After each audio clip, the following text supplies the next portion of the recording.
اور ہمارے آج کے ہمارے خصوصی غلامی قدر محمد عمر خان صاحب کو بلاؤں گا اور میں چاہوں گا کہ جب حضرت آئے تو ہم اگر کھڑے ہو کر ان کا استقبال کر لیں. نعرہ تکبیر، نعرہ رسالت، لبیک لبیک لبیک یا رسول اللہ.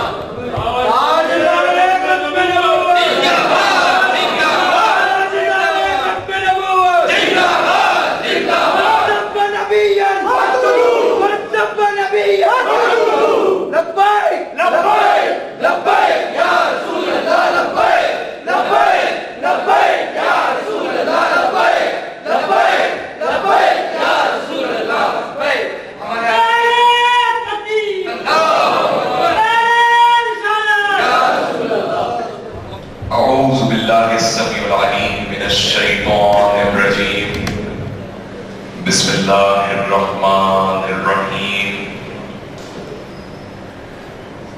ان اللہ وملائکتہ یصلون علی النبی یا ایھا الذین آمنوا صلوا علیہ وسلموا تسلیما. اللہم صل علی محمد وعلی آل محمد کما صلیت علی ابراہیم وعلی آل ابراہیم انک حمید مجید.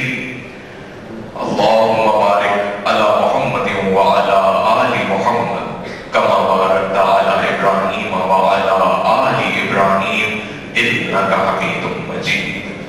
عزیزان محترم، صدر مجلس جناب محمد ہاشم خان صاحب، منتظمین بالخصوص جناب شیخ محمد انور حبیب صاحب، صاحبزادہ اسد احمد مجددی، علامہ محمد رمضان نقشبندی صاحب اور وہ تمام تر معززین، بالخصوص مرکزی سربراہان عہدیداران، جماعت اہل سنت پاکستان سے تعلق رکھنے والا ہر فرد اور یہاں پر بیٹھا ہوا ہر عاشق رسول کو محمد عمر خان کی جانب سے السلام علیکم ورحمۃ اللہ وبرکاتہ. منتظمین نے میرا تعارف میرے حوالے سے جو باتیں کہی اور جو حضرات یہاں موجود ہیں، مہمان خصوصی کا یہ درجہ، یہ مقام، میں مہمان خصوصی نہیں، میں غلام خصوصی ہوں. اور میں غلام خصوصی ہوں نبی اکرم محمد صلی اللہ علیہ وآلہ وسلم کے غلاموں کے غلاموں کے غلاموں کے پیروں کی خاک کے غلام ہوگا. میں مہمان خصوصی نہیں، غلام خصوصی ہوں. مجھے تو بلال حبشی جہاں سے گزرے ہیں اس راستے کی مٹی کا ایک ذرہ بھی مل جائے تو آپ اس کے بھی کوئی 100 حصے کا ایک حصہ سمجھ لیں تو میرا مقام بہت اعلیٰ ہے. اور یہاں جناب حاجی صاحب، بزرگ جتنے افراد یہاں موجود ہیں، آپ لوگ میرے والد محترم کے بھی والد کا درجہ رکھتے ہیں. اب آپ سوچئے ایک ایسے شخص، ایک ایسے نوجوان کے لیے اتنے معتبر علماء کرام اور جماعت اہل سنت پاکستان یعنی بانیان پاکستان کی یہ تنظیم، ان کی موجودگی میں کوئی گفتگو اور بات کرنا کتنا مشکل ہوگا. اور سب سے زیادہ مشکل مرحلہ یہ ہوتا ہے کہ آپ تو وہ ہیں جو ظاہر میں، آپ کے علاوہ بھی ادھر لوگ موجود ہیں جنہیں یہ آنکھیں نہیں دیکھتی لیکن وہ ہمیں سن رہے ہیں.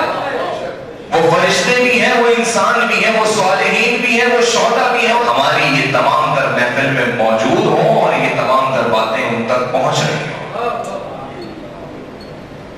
کیونکہ جو عاشق ہوتا ہے، عاشق کی کوئی موت نہیں ہوتی. عاشق صرف روپ بدلتا ہے، رتبے بدلتا ہے. جب خداوند کریم نے قلم کو حکم دیا کہ لکھ لا الہ الا اللہ، 300 برس تک کائنات کی تخلیق سے پہلے قلم نے لا الہ الا اللہ لکھا. رسول اللہ. بس یہ نام محمد لکھنا تھا کہ قلم میں شگاف پڑ گیا. حکمت کے دریچے یہ تھے کہ اگر خالق حقیقی پہلے ہی حکم میں لا الہ الا اللہ محمد رسول اللہ کا حکم دیتا تو یہ قلم فنا ہو جاتا.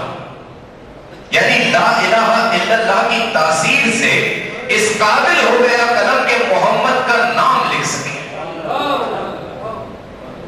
اور جب کچھ بھی نہیں تھا تب بھی وہ تھا, اور جب کچھ نہیں ہوگا تب بھی وہ ہوگا.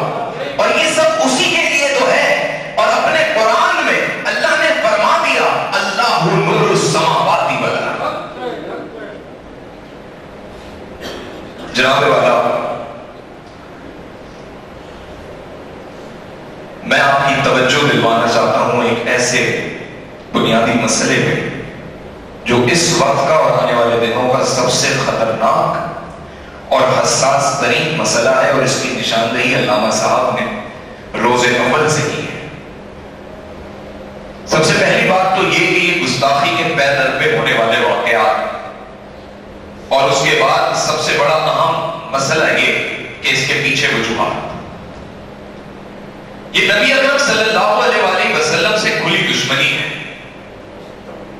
یہ دشمنی انسانوں کی نہیں ہے, یہ دشمنی مجھ سے, آپ سے یا کسی شخص سے نہیں, کھلی دشمنی ہے اللہ اور اس کے رسول سے. میں کچھ مثالیں آپ کو دینا چاہتا ہوں تاریخ سے تاکہ آپ یہ سمجھ سکیں کہ یہ دشمنی ہے کس کی, اس کے اعلی کار کون ہے, ہمارا اس میں کیا کردار بنے گا, اور ہم سے پہلے والوں نے اپنا کیا کردار ادا کیا. جب رسول اللہ صلی اللہ علیہ وآلہ وسلم نے کوہ صفا پر کھلی تبلیغ کا اعلان کیا اور سب کو کہا کہ ایک اللہ اور میں اللہ کا رسول ہوں, آخری رسول ہوں, تو سب سے پہلا دشمن, سب سے پہلا مخالف جو ان تمام تر معاملوں کو بڑی باریک بینی سے دیکھ رہا تھا وہ کوئی اور نہیں آپ کا سگا چچا ابو لہب تھا. ابو لہب آپ کا پڑوسی بھی تھا, ابو لہب ایک رشتے سے آپ کا سمدی بھی تھا. یعنی حضور اکرم صلی اللہ علیہ وآلہ وسلم کی دو بیٹیاں حضرت ام کلثوم اور حضرت ام رقیہ ابو لہب کے بیٹے عتبہ اور عتیبہ کی بیویاں تھیں. اب جب نبی اکرم صلی اللہ علیہ وآلہ وسلم نے کھلی تبلیغ کا اعلان کیا, کلمہ حق بیان کیا, تو کوہ صفا کے مقام پہ ابو لہب نے پتھر اٹھا لیے اور آگے بڑھا مارنے کے لیے, تو اسی وقت وہی نازل ہوئی کہ تبت یدا ابی لہب, برباد ہو جائے ابو لہب. یعنی جو بھی گستاخ رسول ہوگا اللہ اس پہ خود لعنت بھیجتا ہے, اللہ کے فرشتے اس پہ لعنت بھیجتے ہیں. ابو لہب نے کیا کیا, ایذا نہیں پہنچایا میرے رسول کو, میرے رسول کی بیٹیوں کی طلاقیں. آج کی تاریخ میں کوئی باپ اتنی بڑی قربانی نہیں دے گا. میرے رسول نے وہ قربانیاں دی ہیں کہ وہاں پہ قربانیوں کی مثالیں ختم ہو جاتی ہیں.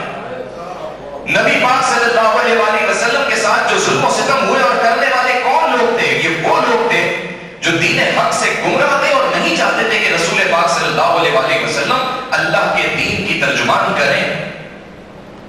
ام جمیل جو کہ ابو لہب کی بیوی تھی, اروا اس کا نام تھا, حرب بن امیہ کی بیٹی تھی اور ابو سفیان کی سگی بہن تھی.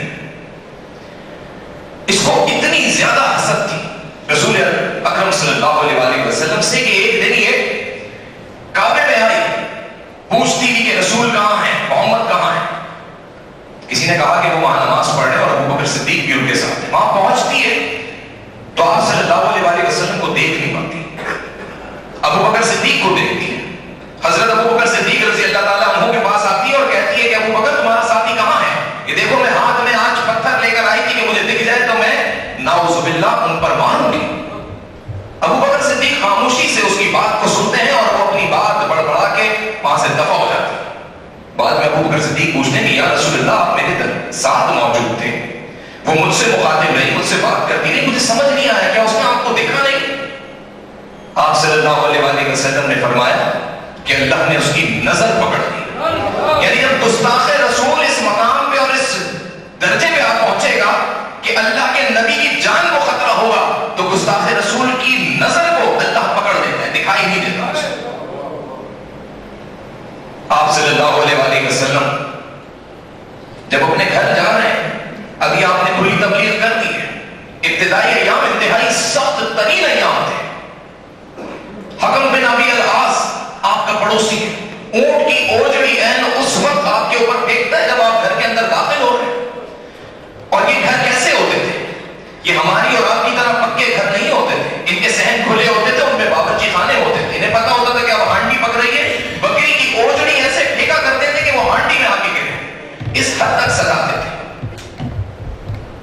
یعنی پڑوسی ہونے کا بھی انہوں نے خیال نہ کیا.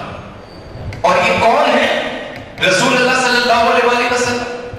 یہ وہ ہے جنہوں نے 40 سال ان کے درمیان گزارے, جو خود یہ کہتے ہیں کہ آپ صادق و امین ہیں, کہ جب حجر اسود کا مسئلہ آیا تو یہ طے پایا کہ اگلے روز جو بھی کعبے میں سب سے پہلے داخل ہوگا وہی فیصلہ کرے گا. اور جب رسول اللہ صلی اللہ علیہ وسلم اعلان نبوت سے قبل کا یہ واقعہ ہے کہ جب آپ آتے ہیں تو سارے مخالفین یہ کہتے ہیں کہ یہی صادق و امین ہے, یہ جو فیصلہ کرائیں گے ہمیں قبول ہے.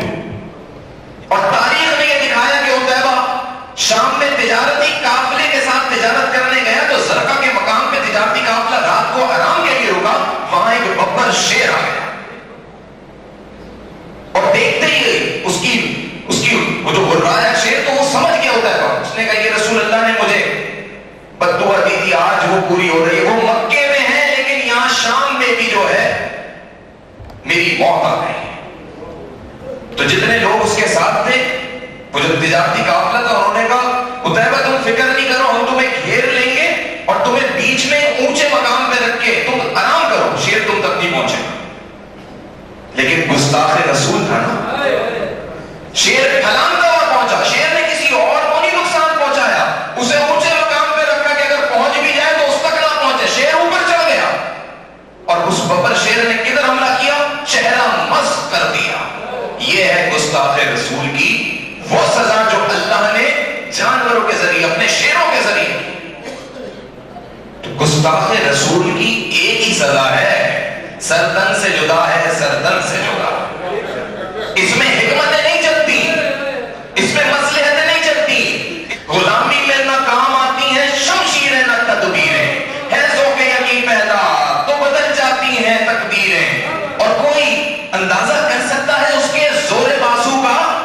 ارے نگاہ مرد مومن سے بدل جاتی ہے تقدیر. نگاہ مرد مومن تو ہو, ایک دفعہ آپ اٹل فیصلہ تو کریں.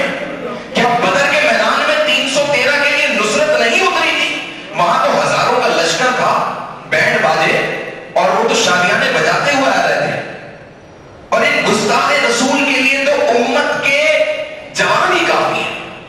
یقین نہ آئے تو بدر کی میدان کی پوری ہسٹری دیکھ لیں. علامہ جمیل امینی صاحب چلے گئے, 2 نام ذکر کر گئے تھے, حضرت معاذ اور حضرت معاوض کا.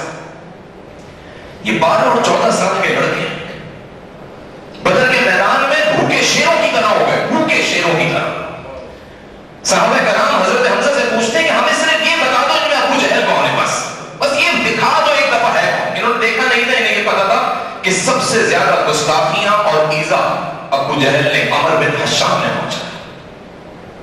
تو ان کو بتا دیا یہ ہے ابو جہل.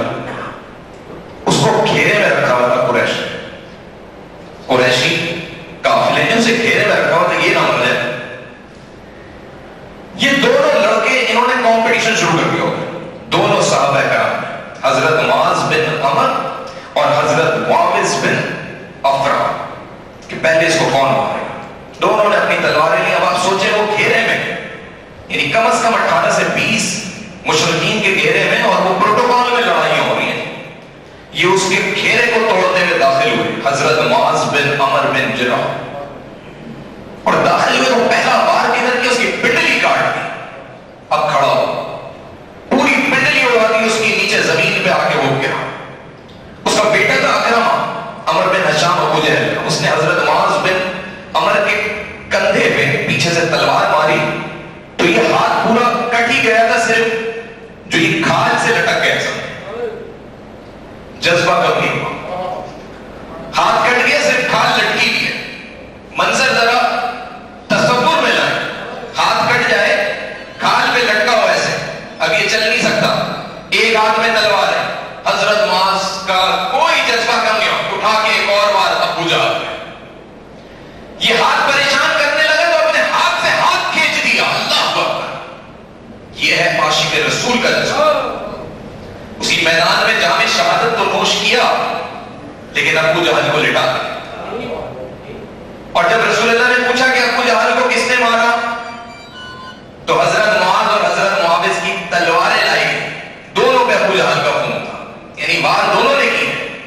تو رسول اللہ نے فیصلہ دیا کہ حضرت معاذ بن عمر بن جراح جو شہید بھی ہو گئے ان کو جو ہے اس کا انعام، یعنی انعام کے طور پہ کہ جو اس کا سامان تھا وہ ان کے حصے میں جائے گا، کیونکہ پہلا بار ہوگا۔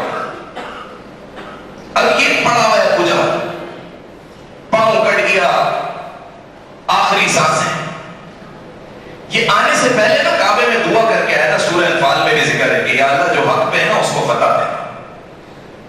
حضرت عبداللہ بن مسعود رضی اللہ تعالیٰ عنہ بےتاب تھے اس کا سر اتارو اور رسول اللہ کی خدمت میں لے جاؤ، تو وہاں بھی کہہ رہا ہے کہ مجھے افسوس ہے کہ مجھے کسانوں کے بیٹوں نے مارا۔ حضرت عبداللہ بن مسعود نے اس کا سر اتارا، رسول اللہ کی خدمت میں پیش کیا، اور یہ جتنے مشرکین تھے جنہوں نے ایذا پہنچائی تھی ان سب کی لاشوں کو ایک کنویں میں ڈال دیا۔ اس وقت ایک اصول ہوتا تھا، جنگی اصول، کہ جب ختم ہونے کے بعد فاتح 3 دن تک میدان میں رہتے تھے، اور 3 دن کے بعد جب وہاں سے چلنے لگے تو رسول اللہ صلی اللہ علیہ وسلم نے اس کنویں کے پاس آ کے جن میں سب گستاخ رسول کی لاشیں کٹی پڑی تھی، آپ صلی اللہ علیہ وسلم نے فرمایا وہاں پہ کھڑے ہو گئے کہ کیا اب تمہیں یقین آتا ہے کہ حق پہ کون تھا؟ کیا اب تمہیں اس بات کا افسوس نہیں ہوتا کہ تمہارے پاس اللہ کا دین، اللہ کا رسول لے کے آیا اور تم نے اسے جھٹلایا؟ تو حضرت عمر بن خطاب نے کہا کہ یا رسول اللہ کیا یہ آپ کی بات سنتے ہوں گے؟ آپ صلی اللہ علیہ وسلم نے کہا بالکل یہ سنتے ہیں، اور سننے کے ساتھ آج یہ افسوس کا مقام کرتے ہوں گے۔ یہ گستاخ رسول، یہ اعلی کار ہے کس کا؟ یہ بدر کے میدان میں جو سراقہ بن مالک تھا یہ در حقیقت ابلیس تھا۔ سورہ انفال میں اللہ نے فرمایا کہ ابلیس بھی اس میدان میں موجود تھا۔ جب سراقہ بن مالک نے دیکھا کہ فرشتوں کی فوج اتر آئی رسول اللہ صلی اللہ علیہ وسلم کی دعا پہ، اور حضرت جبریل علیہ السلام اس کو مارنے کے لیے آگے بڑھے، کیونکہ حضرت جبریل تو دیکھ رہے تھے یہ ابلیس ہے، تو اس سراقہ بن مالک کے روپ میں تھا، وہ بھاگا۔ حارث بن حشام نے اس کو روکا کہ سراقہ تم کدھر بھاگ رہے ہو؟ تمہیں تو لڑنا ہے ہمارے ساتھ۔ اس نے اٹھا کے ایک موسیٰ حارث بن حشام کے سینے پہ مارا تو حارث بن حشام گر گیا۔ اس نے کہا جو میں دیکھتا ہوں وہ تم نہیں دیکھتے، اور پھر اسی میدان میں اس نے اللہ سے گڑ گڑا کے کہا یا اللہ تو نے وعدہ کیا تھا کہ قیامت تک تو مجھے وقت دے گا، ورنہ اسی دن ختم تھا سب کچھ۔ در حقیقت یہ ابلیس کے چیلے ہیں۔ اب آپ انہیں قادیانی بولے، یہودی بولے، گستاخ رسول بولے، یہ سب کے سب ابلیس کے چیلے ہیں، اور یہ جنگ ابلیس کی اللہ سے ہے، یہ جنگ ابلیس کی اللہ کے رسول سے ہے۔ تو ابلیس کی فوج کو آپ نے دیکھ لی کہ وہ قادیانی ہے، آپ نے دیکھ لی ابلیس کی فوج وہ یہودی ہیں، وہ نصارہ ہیں، اور اللہ کے رسول کی فوج کون ہے؟ ہر عاشق رسول جو لبیک یا رسول اللہ کا نعرہ لگا رہا ہے۔ یہ لبیک یا رسول اللہ کا نعرہ کہاں سے لگا ہے؟ حضرت عمار بن یاسر بنو خزاعی کے غلام تھے۔ جب آپ ایمان لے آئے تو حضرت یاسر کی تو عمر بھی بڑی ضعیف تھی، آپ کو لٹا کے آپ کا مالک اتنا ظلم کر رہا تھا، آپ کا لہو لہان ہو گیا۔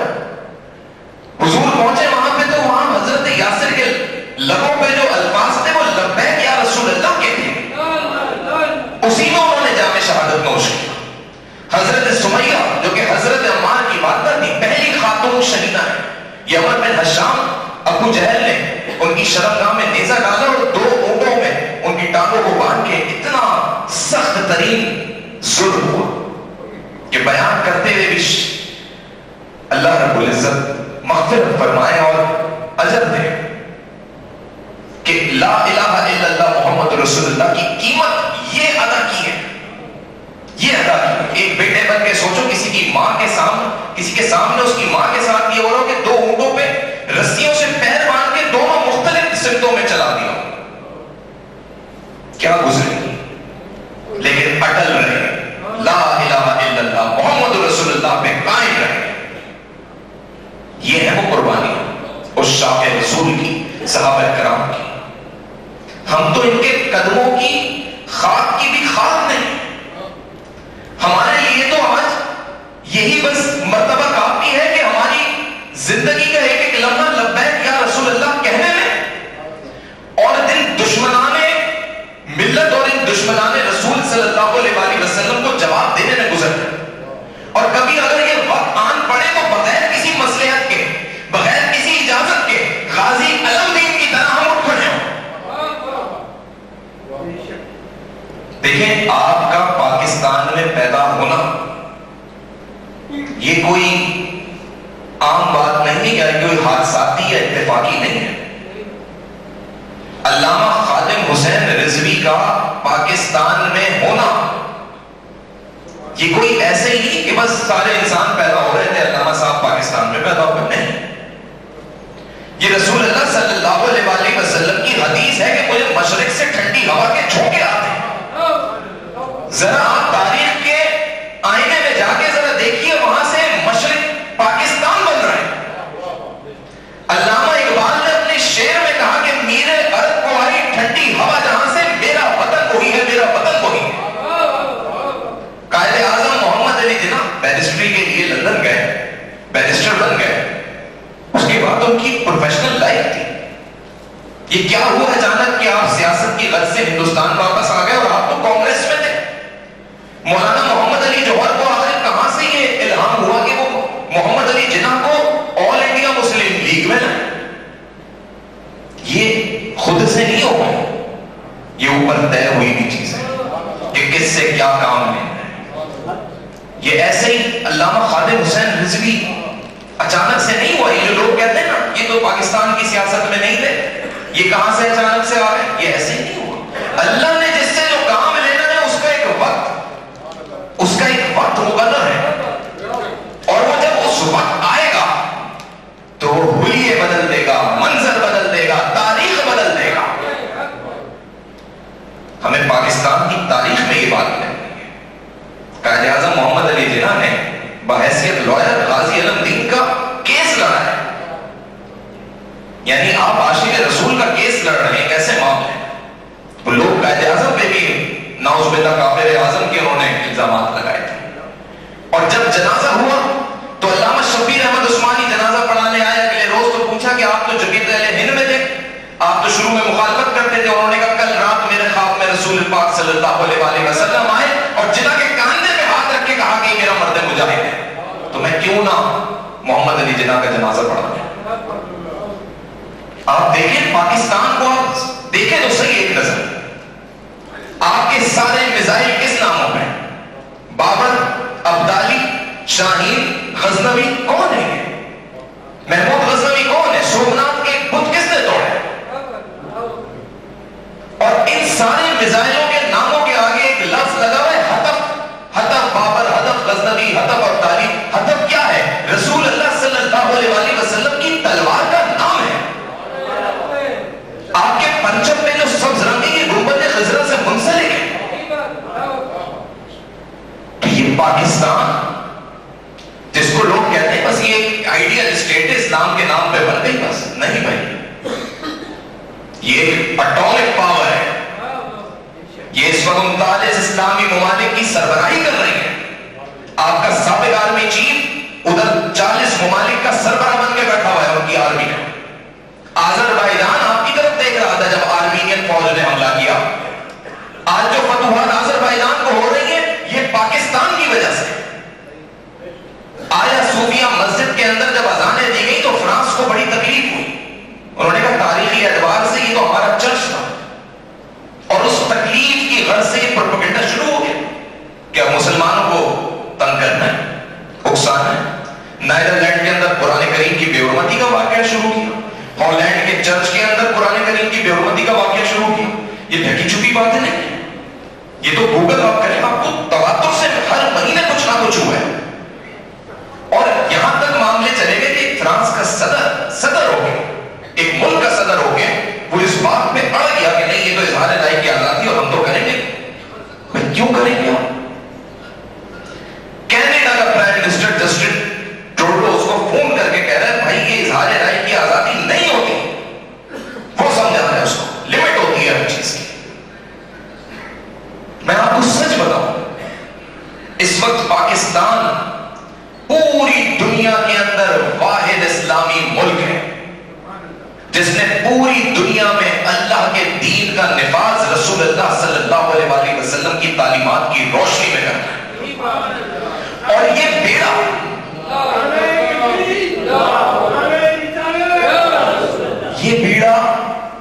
کسی ایک سیاسی جماعت، ریاست کے سربراہ، آرمی، کسی مقتدر حلقے، کسی ادارے، کسی ایک کا بیڑا نہیں ہے. یہ پاکستان میں آنکھ کھولنے والے ہر شخص پہ فرض ہے روز اول سے. اور جو اس فرض سے اپنے آپ کو دور کرے گا وہ کل آخرت میں رسول اللہ صلی اللہ علیہ وسلم کو اپنا کیا چہرہ دکھائے. وہ امام المجاہدین علامہ خادم حسین رضوی کو کیا چہرہ دکھائے.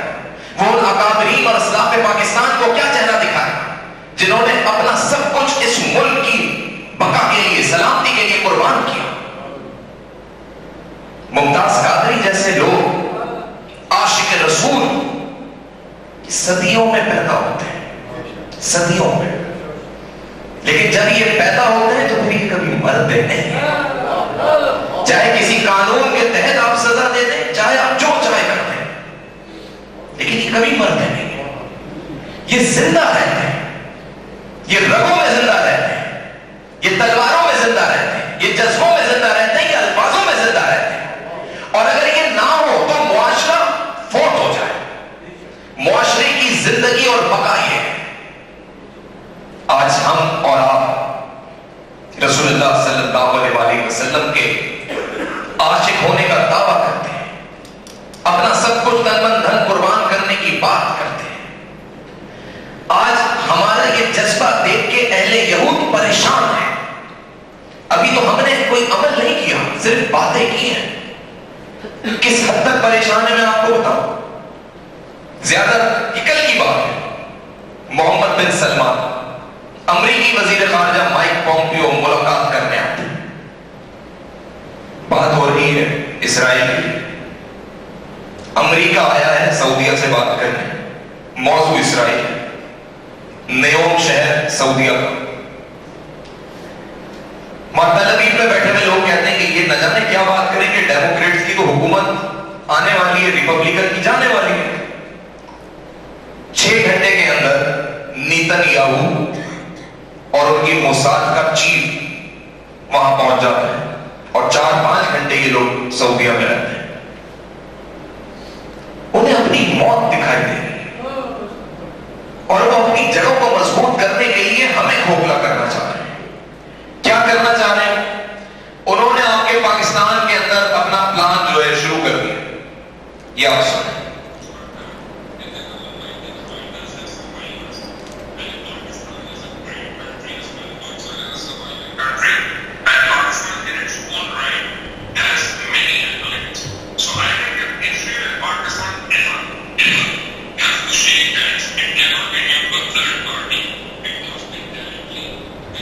جانتے ہیں نا ہمیں کو مبشر لقمان. پاکستان شیک ہینڈ کرے اسرائیل کے ساتھ. یہ اسرائیل کے ٹی وی پہ بیٹھ کے بول رہے ہیں. کیوں بول رہے ہیں؟ کیا یہ اتنے کم عقل اور جاہل ہیں؟ کیا ان کے پاس پاکستان کا پاسپورٹ نہیں ہے؟ کیا اس پہ نہیں لکھا ہوا کہ اسرائیل کو پاکستان تسلیم نہیں کرتا، یہ پاسپورٹ اسرائیل میں ناقابل قبول ہے؟ کیا ان کو نہیں پتا کہ اسرائیل نے پاکستان کو تسلیم نہیں کیا، ہم اسرائیل کو تسلیم نہیں کرتے، ہمارا ان سے کوئی سفارتی ہو ہی نہیں سکتا رشتہ؟ کیا یہ کل پیدا ہوئے ہیں؟ یہ پیسے لے کے بول رہے ہیں، یہ بک رہے ہیں اور یہ بک چکے ہیں. اور یہ کیا دکھا رہے ہیں آگے؟ کہ معیشت بہتر ہو، ورلڈ اکنامک سچویشن بنے. آپ کس کی معیشت بہتر کرنے کی بات کر رہے ہیں؟ اس ملک کی جو فلسطین میں مسلمانوں پہ بمباری کر رہے ہیں، جو بیت المقدس کے اوپر بمباری کر رہے ہیں. آپ چاہتے ہیں کہ معیشت اس طرح بہتر ہو کہ اس کو فائدہ ہو آپ سے، اور وہ پیسے سے کیا وہاں مسجدیں بنائے گا آپ کے لیے؟ وہ تو وہاں مسلمانوں کو کاٹ رہا ہے، قبضے کر رہا ہے، وہ تو بمباری روکتا ہی نہیں. اور آپ باتیں کر رہے ہیں اسرائیل سے تعلقات کی. ممبر قومی اسمبلی نصرت واحد صاحبہ سٹنگ ممبر ہے. 2019 کا آغاز تھا یا 18 کا اینڈ تھا. قومی اسمبلی کے فلور پہ کھڑے ہو کے اسرائیل کی حمایت میں بیان دے دیا. بعد میں اٹھا کے پی ٹی آئی والوں نے کہا کہ میڈم خیال کریں, یہ اگر آپ لوگ نہ ہو, تحریک لبیک نہ ہو, یہ جماعت اہل سنت پاکستان نہ ہو, ان کا تو بس نہیں چلے گی اپنے گھروں کے اوپر اسرائیل کے جھنڈے لگا دیں. یہ پیسوں کے لیے بھکاری مجبور, پتہ نہیں کیا سمجھتے جیسے انہوں نے مرنا ہے, ان کی کھالیں لٹک گئی, بوڑھے ہو گئے, پھر بھی ان کی پیسے دولت کی حوث نہیں ختم ہو رہی. انہیں اپنی قبروں کا نہیں پتا کہ انہوں نے مرنا ہے. انہوں نے سلمان تاثیر کو نہیں دیکھا کہ اس کا جنازہ پڑھانے کو کوئی تیار نہیں تھا. کدھر لے کے جاؤ گے یہ دولتیں, کدھر لے کے جاؤ گے شان و شوکت, کدھر لے کے جاؤ گے یہ پروٹوکول؟ اور کیا یہ نظریہ پاکستان کے خلاف نہیں کر رہے تم کہ جب تم اوت لیتے ہو تو اس میں تم یہ کہتے ہو نا کہ ہم پاکستان کے آئین سے وفادار رہیں گے, تو پاکستان کا آئین کہہ تو رہے کہ قرآن کریم کی روشنی میں فیصلے ہوں گے, اور پورا آئین قرآن کریم کی روشنی کے مطابق اسلامی نظریاتی کونسل آپ کے پاس موجود ہے. تو آپ کیسے پھر اسلام کے خلاف اور نظریہ پاکستان کے خلاف کام کر سکتے ہیں؟ یہ مخلص نہیں ہے, یہ مخلص نہیں. یہ تو علامہ خادم حسین رضوی نے ان کی لگامیں اسے پکڑی نہیں تھی, یہ ذرا آگے لوگ کھینچتے تھے.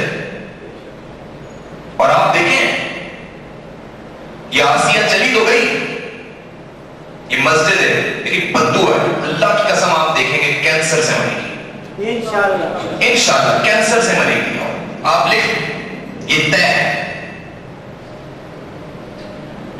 یہ حکمتیں, مصلحتیں, یہ تمام تر چیزیں سب اس دور کی نہیں, گزر گیا.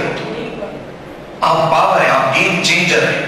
جنرل راحیل شریف نے کہا تھا نا گیم چینجر ہیں آپ, سی پیک کی وجہ سے ہیں آپ گیم چینجر. چھوڑ دیں آپ گھٹنوں پہ بیٹھ کر, چھوڑ دیں آپ اپنا سر جھکانا, آپ سینہ سفر تو کریں ایک دفعہ. لداخ میں دیکھیں کیسا بھارت کو پیچھے کیا چائنا. لوگ اب آپ کے لیے کھڑے ہوئے ہیں, اب آپ تنہا نہیں ہیں, اب وہ تنہا ہیں, آپ کے دشمن تنہا ہیں. یہ جنازہ جب دیکھا ہے بھارتی میڈیا سینوں پہ سانپ لوٹے ہیں وہاں پہ, پتہ ہے جنازے کا مجمع دیکھ کے. اور ان کے تو تھنک ٹینکس بنے ہوئے رو وہاں دلی کے اندر, ایک ایک چیز کو وہاں پہ بڑا بیٹھ کے ڈسکس کیا جاتا ہے. وہ یہ ڈسکس کرنے لگے کہ بھائی یہ کل پاور میں آ جائیں لوگ, اور اگر یہ آ جائیں گے تو پھر ہمارے تو رو کے سارے یہ منصوبے جو پاکستان کو ستیہ ناش کرنے کے ان کے منصوبے ہیں, بلوچستان توڑنے کے منصوبے ہیں, ان کے تو کشمیر کے حوالے سے جو منصوبے ہیں, وہ تو ڈر بیٹھ گیا جنازے کے اندر تعداد دیکھ کے. معمولی بات نہیں ہے, بہت بڑی ذمہ داری ہے جماعت اہل سنت پہ, ہر اس شخص پہ جو اس فلسفے اور اس نظریے پر ہے. رسول اکرم صلی اللہ علیہ وسلم, میں بات کو اختتام کرتا ہوں, سرور کونین سے عشق ہمارے یہ جذبہ بیدار کرتا ہے. کیونکہ میں جب دیکھتا ہوں یہ جذبہ آیا کہاں سے, بھائی ہم نے تو اپنی زندگیوں میں نہیں دیکھا نا, اور اللہ کرے کہ ہمیں یہ خوش نصیبی ملے کہ ہم عالم بیداری میں یا خواب میں رسول پاک صلی اللہ علیہ وسلم کا دیدار ہمیں نصیب ہو. لیکن جنہوں نے دیکھا ہے ان کی خوش نصیبی پہ میں قربان. کہ آپ صلی اللہ علیہ وسلم اگر زلف مبارک ترشوار ہیں تو صحابہ کرام ایسے ہاتھ لیے کہ کچھ ایک زلف بھی نیچے گرے بالے کے, لعاب دہن آپ کے منہ مبارک سے نکلتا ہے تو ایسے سمیٹ لیتے, مسل کے جسم پہ لگا لیتے ہیں, اور کیا خوشبو مبارک ہے. آپ کے پسینے کو یرموک کی جنگ کے واقعے بوتلوں میں عطر کی طرح رکھتے ہیں صحابہ کرام رضی اللہ تعالیٰ.